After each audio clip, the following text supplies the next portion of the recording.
உன்னுடைய பேரச் சொல்லி தசம் முழுக்க வீசும். கல்லு மேல செதுக்கு வச்ச கவிதை இந்த நேசம். இப்பிறப்பும் எப்பிறப்பும் தொடரும் இந்த பாசம். சோறும் குடிநீரும் வேணாம் மாமா, உன்னை பார்த்தாலே. ஆரும் பசியாரும் தானாச மொழி கேட்டாலே. உன்னை பிரிஞ்சிருக்க தன்னந்தனிச்சிருக்க அம்மம்மாடி அப்பப்பாடி என் மனசு ஒத்துக்காது. செந்தூர பாண்டிக்கோரு சோடி கிளி கூட சோள கருது போல தோளத்தொட்டு ஆட. நல்லா இந்த அளவுக்கு வெங்காயம் நல்லா வதக்கணும். அடுத்து தக்காளி கொத்தமல்லி போட்டுக்கலாம்.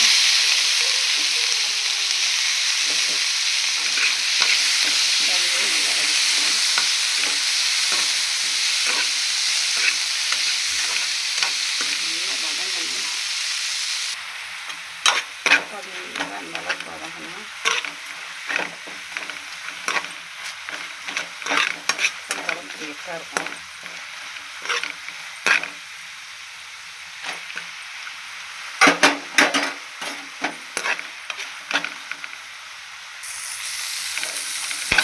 வெங்காயம் தக்காளி நல்லா கலர் மாறி வந்து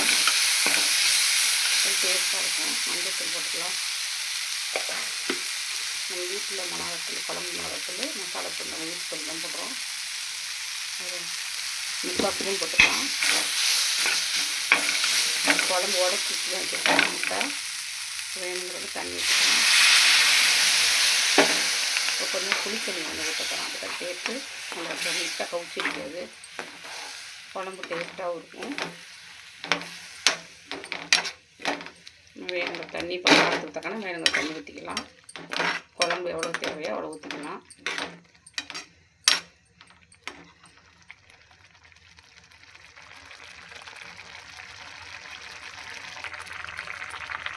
இப்போ கொஞ்சமாக புளி தண்ணி ஊற்றிக்கலாம். ரொம்ப வேண்டாம், லைட்டாக ஊற்றணும். முட்டை கொதிச்சிருக்கேங்கிறதுக்கு தான் கொஞ்சம் புளி தண்ணி ஊற்றுறோம். குழம்பு நல்லா கொதிச்சு வரட்டும். அப்புறம் நல்லா பச்சை வாசனை மிளகாத்தூள்லாம் போனோன்னா புளி வாசனைலாம் போனோன்னா நம்ம முட்டையை உடச்சி ஸ்லோவில் சிம்மில் வைக்கணும். இப்போ மூடி குழம்பு